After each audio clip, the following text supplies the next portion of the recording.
So we have another Q&A here, and Mehar asks, biggest training mistakes you made in your powerlifting career. So let's answer that question first. So I believe the biggest training mistake that I've made in my powerlifting career is not to do the full power immediately, and not competing in the IPF or slash USAPL immediately. So this is because, again, my particular powerlifting team, we're more focused on the deadlift and the bench press. So also, in that time, in that I guess the vicinity of where we were in Illinois, there weren't many USAPL meets available. So that was actually the last meet I did, a full power USAPL meet. But again, I should have been doing that from the beginning, so I could get a head start on training. And so that was mistake number one. So not competing full power and not competing in the USAPL slash IPF. Again, it wasn't totally my fault because I was ignorant of that, but that was mistake number one. Mistake number two was not training the way that I train now. So not training frequently, not doing the lifts frequently. So that's I would say the biggest training mistake that I made. So if I could turn back the hands of time, I would definitely compete USAPL only, and I would train as frequently as I could.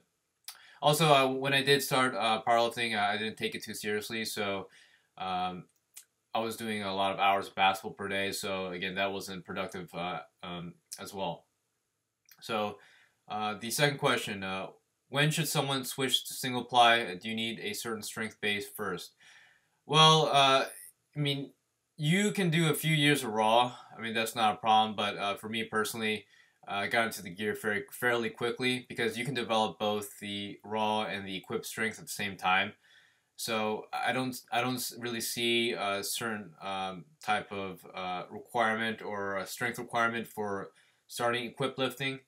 So my answer to that is, I mean, ideally you probably want to get a few years in raw, and then you can also do equip, because me personally, the only important meet for me during the year is the Open Nationals, which I use equipment. So that's a once a year thing, and I'm not training in the gear per se year round. So I mean, I am training in my knee wraps often, but again, that's just to prep me for that period of time when I'm going to be switching to full equipment.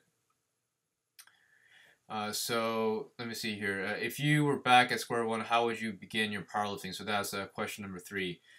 Alluding to earlier in this video, number one, I would only compete in the USAPL. Again, I was ignorant of that fact, and I would train the way I train now, based on the accumulated knowledge that I've gained. But again, that was through my own personal experience. So, um, you know, just reflecting on that, maybe having a supportive group in terms of the USAPL, and just knowing more in general about the USAPL, because my first coach, he actually was very against the IPF. Oh, they have these fancy banquets, and they're like gods and whatnot. But again, that's not the case at all. So when I did, start my career in the USAPL, I mean, there was nothing wrong with it. I mean, people were saying the standards are very strict, but they're strict for a reason, because the IPF has the highest standards in lifting. So, and also again, administering the drug test, and just doing things the right way. So that's again, alluding to the first part of the question. That's how I would start my powerlifting career. So I hope that helps. Thanks, guys, and thanks for watching.